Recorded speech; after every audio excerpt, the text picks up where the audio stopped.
Het dorp Hoek krijgt over een paar jaar warm water van Douw. Nu profiteren we een keer ervan dat we dicht bij grote industrie zitten. En verder in deze uitzending. Locatie Islamitische School bekend. En plaatsen van brug is millimeterwerk.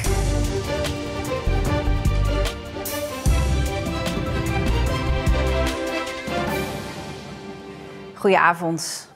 In de zoektocht naar manieren om de samenleving verder te verduurzamen, kan ook de industrie een belangrijke rol spelen. Met dat in gedachten start in Hoek een pilot waarin voor het eerst in Nederland een compleet dorp wordt verwarmd met de restwarmte van een fabriek, namelijk die van Douw. Als genoeg inwoners meedoen, moet het over 3 jaar gerealiseerd zijn. Dit is de fabriek van Douw bij Terneuzen en hier achter mij ligt al het dorp Hoek. Een hele kleine afstand dus en dat is voor dit restwarmteproject heel belangrijk. Want Hoek gaat dus water gebruiken dat wordt verwarmd in de fabriek en met ondergrondse leidingen naar het dorp loopt. Dat verwarmen gaat zo. Koud koelwater stroomt door een afgesloten waterleidingssysteem langs warme procesonderdelen van Douw. De hitte wordt door de wand van de koelwaterleiding overgedragen op het water. En dat zuivere, verwarmde water wordt opgeslagen in een tank en komt vervolgens uit de kranen in Hoek. Nu profiteren we een keer ervan dat we dicht bij grote industrie zitten. Zegt Leo de Pre, lid van de vereniging Restwarmtenet Hoek en dus een groot voorstander van dit project. Al hangt er een flink prijskaartje aan. De eerste begrotingen zijn nu binnen en voor Hoek praten we van een bedrag van 36 miljoen. Dat is nog exclusief subsidies, maar goed, subsidies eerst zien en dan geloven. Dus met die 36 miljoen over, ja, pak een beetje 50 jaar of zo. Dan schijnt het toch wel haalbaar te zijn. Maar dan moeten wel minstens 800 van de in totaal bijna 1400 huishoudens in Hoek meedoen. Ruim 400 zijn er inmiddels aangesloten, maar die gaan er de komende jaren ook hinder van ondervinden. Alle straten en heel Hoek moeten open en dan komt het water. Dat komt natuurlijk van Douw heen en terug. En dan krijg je bij de woning aftakkingen. Afhankelijk waar nu de cv-ketel hangt, moeten daar de leidingen naartoe. De Pre werkte zelf 37 jaar bij Douw en dat speelt mee in zijn enthousiasme over dit project. Toen ik begon, dan vloog er ook heel veel warmte naar buiten. En ja, toen kon je het nog niet ergens naartoe krijgen. Toen waren de prijzen nog zo laag. Maar dat is nu allemaal veranderd. De prijzen, weten we allemaal, zijn stukken hoger. Dus nu wordt dat interessanter. En ja, dat zal misschien toch wel interessanter blijven. De restwarmte die nodig is om Hoek te verwarmen is slechts een fractie van wat Douw Benelux produceert. Daarom zal er na het project in Hoek ook naar andere plaatsen in de gemeente Terneuzen worden gekeken. En de Pre denkt dat er ook boven de Westerschelde kansen liggen. Ook in het Sloeggebied is natuurlijk grote industrie en daar is ook restwarmte aanwezig. Dus hopelijk kunnen die meeliften. Het is natuurlijk wel zo dat de afstanden daar een stuk groter zijn dan Douw Hoek. Ja, en vanaf Douw onder de Westerschelde door, dat is geen optie. Nee, dat is wel een hele dure boring. Dan hebben we bijna een tweede tunnel. In de komende maanden moet het restwarmtenet Hoek ervoor zorgen dat de inwoners van het dorp enthousiast worden.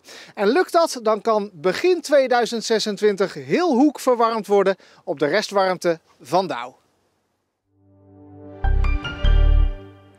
De eerste islamitische basisschool in Zeeland komt in het bestaande schoolgebouw De Combinatie in Vlissingen. De gemeente vindt dat de beste plek voor de school, die ICRA gaat heten. De Combinatie, daar is ruimte, het is relatief simpel aan te passen. Schoolnabijheid, de islamitische gemeenschap in Vlissingen woont vooral in het middengebied. Dat de best passende locatie was.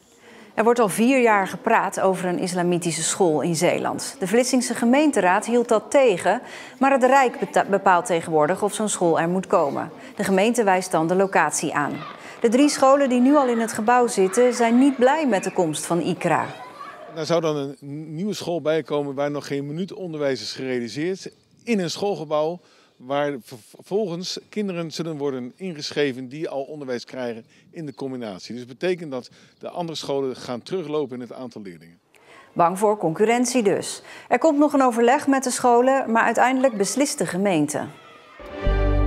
Een 15-jarige jongen en een 41-jarige man, die familie zijn van elkaar, zijn opgepakt voor een mogelijke steekpartij in Goes. Gisteravond gebeurde het incident bij een supermarkt. Een 17-jarige jongen uit Oostburg raakte gewond, maar wat er precies gebeurd is nog niet duidelijk. Het slachtoffer is naar het ziekenhuis gebracht.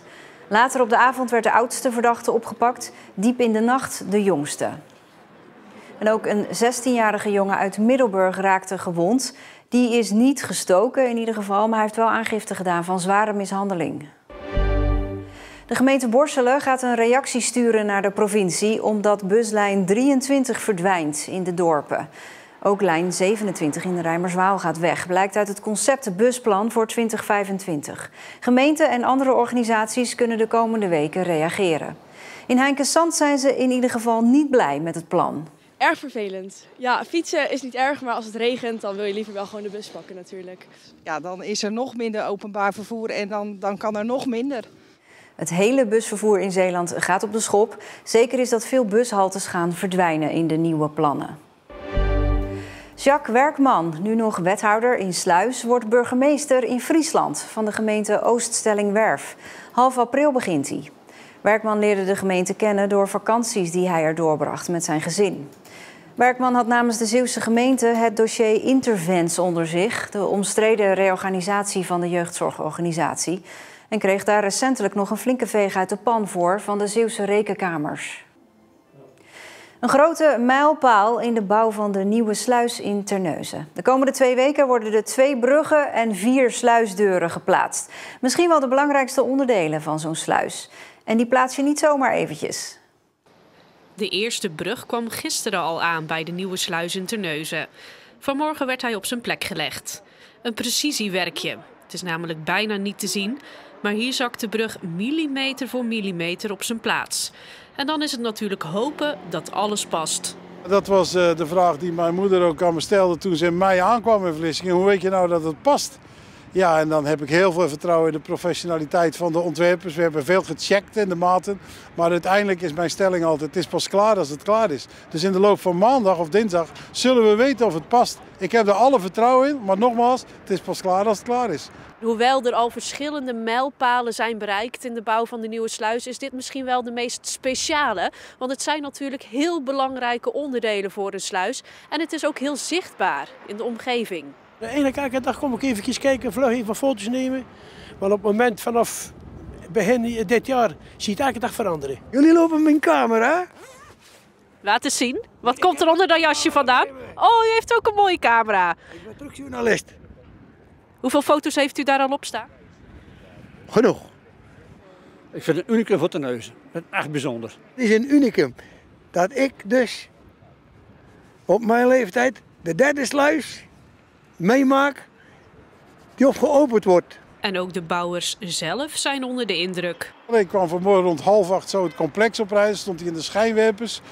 Ja, dat vind ik dan toch wel mooi. Over de kleur kunnen we natuurlijk van mening verschillen met elkaar, hè, dat mintgroen. Maar dat die brug daar stond en dan stond hij nog hoog opgevijzeld. Ja, dat vond ik toch wel heel erg mooi. Ze hebben de komende tijd nog veel om naar uit te kijken.